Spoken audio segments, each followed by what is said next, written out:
Retrouvez Smart Connect au cœur de Smart Future en partenariat avec Cdiscount.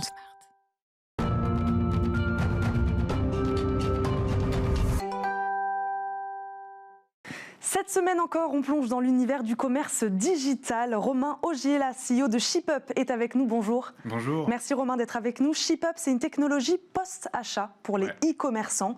Vous voulez, c'est comme ça que vous présentez votre start-up, mettre fin à la frustration des commerçants après leur acte d'achat. Ça veut dire quoi? Fini le service après-vente long, laborieux, c'est ça? Oui, en fait, ce dont on se rend compte, et les acheteurs en ligne en font l'expérience, c'est que quand on a un problème avec la livraison de sa commande, en fait, en tant qu'acheteur en ligne, on est plus susceptible d'aller laisser des commentaires négatifs sur la marque, sur Internet, peut-être d'inonder le service client de questions, voire de refuser de revenir acheter sur le même site. Donc en fait, pour les e-commerçants, c'est hyper douloureux. Et ce qu'on va faire, c'est que on est connecté à leurs transporteurs, à leurs entrepôts. On suit toutes les commandes en temps réel pendant qu'elles sont préparées et livrées. Du début à la fin. Voilà, exactement, du clic jusqu'à la possession. Et on va permettre à nos e-commerçants, par exemple, d'envoyer leur propre notification de suivi à chaque étape plutôt que de laisser les transporteurs faire ça. On va leur permettre d'avoir une page de suivi sur leur propre site. On va leur envoyer des alertes quand un incident est survenu sur une commande ou quand on détecte qu'un client est mécontent au moment de sa livraison. Donc vous êtes là pour les rassurer finalement tout au long du processus. Exactement. Pourquoi l'expérience post-achat est-elle si importante? Vous en disiez un petit mot sur la fidélisation notamment. Ouais, en fait c'est hyper important parce que c'est une évolution de l'e-commerce qui arrive maintenant seulement à une phase de maturité. Et en fait, ce qu'on remarque chez les e-commerçants, c'est un peu deux tendances. D'abord, il y a la grosse tendance Amazon. Les acheteurs en ligne savent que Amazon est très bon pour l'expérience post-achat.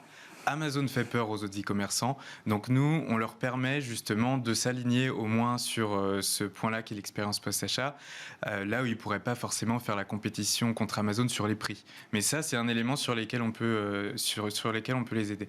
Et le deuxième point, c'est que les budgets d'acquisition clients aujourd'hui des e-commerçants sont très chers. La pub en lead est très chère et la compétition est de plus en plus forte.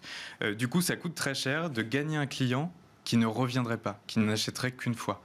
Là où les e-commerçants font leur marge, c'est sur les clients qui reviennent acheter. Vous leur permettez donc aussi de faire des économies. Avec qui travaillez-vous le plus quand on parle de e-commerçants? On est sur quel type de structure? On a un peu deux types d'e-commerçants. On a des e-commerçants de taille moyenne qui se sont créés en ligne, comme le Petit Ballon dans les vins et spiritueux, Respire en cosmétique, Blissim, anciennement Birchbox. Et on a par ailleurs des acteurs plus gros, plus traditionnels, comme Leclerc, comme Intermarché, comme Carrefour. Et j'imagine que vous ne travaillez pas de la même manière avec ces deux types de structures? Alors sur les services qu'on leur offre, c'est la même chose, mais en effet la manière dont on travaille avec eux n'est pas la même et il y a les différences classiques qu'on peut voir entre des petits acteurs digitaux très agiles et des structures un peu plus lourdes et un peu plus anciennes. Expliquez-nous exactement la technologie ShipUp, qu'est-ce que c'est?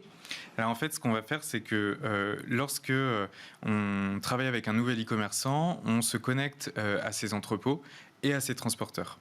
Et quand une commande est passée sur le site de nos e-commerçants, on va récolter toutes les données de suivi de cette commande pendant sa phase de préparation à l'entrepôt et ensuite pendant sa livraison chez les transporteurs. Et on va analyser... Donc, il y a beaucoup de collecte de données. Il y en a énormément.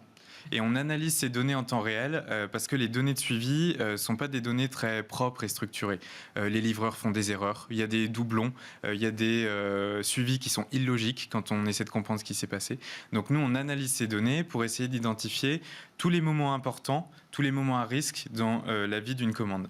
Et c'est à partir de ce travail d'analyse de données qu'on est ensuite capable de prévenir le client au bon moment, de lui donner les bonnes informations sur sa page de suivi, d'envoyer des alertes aux e-commerçants quand on estime qu'il y a une action qui est nécessaire de leur part, par exemple. Vous qui travaillez donc avec ces entreprises, vous nous le dites, les entreprises françaises ont entamé la digitalisation de leur processus, entre guillemets, à leur processus post-achat? Oui, on le voit vraiment et il y a une nette différence entre il y a 4 ans, 2016, lorsqu'on a lancé la société, et aujourd'hui. On l'a vu, des sociétés auxquelles on parlait il y a 4 ans percevaient l'intérêt mais n'étaient pas encore prêts à dégager du budget pour ça et sont revenus nous voir 2 ans, 3 ans après, ou même là à la faveur du Covid, en nous disant bah voilà, c'est le moment, on voit bien que tout le monde est en train de s'équiper, il faut qu'on aille vers plus d'expérience post-achat. Merci beaucoup Romain Ogiela d'avoir été avec nous. Je le rappelle, vous êtes CEO de la start-up ShipUp.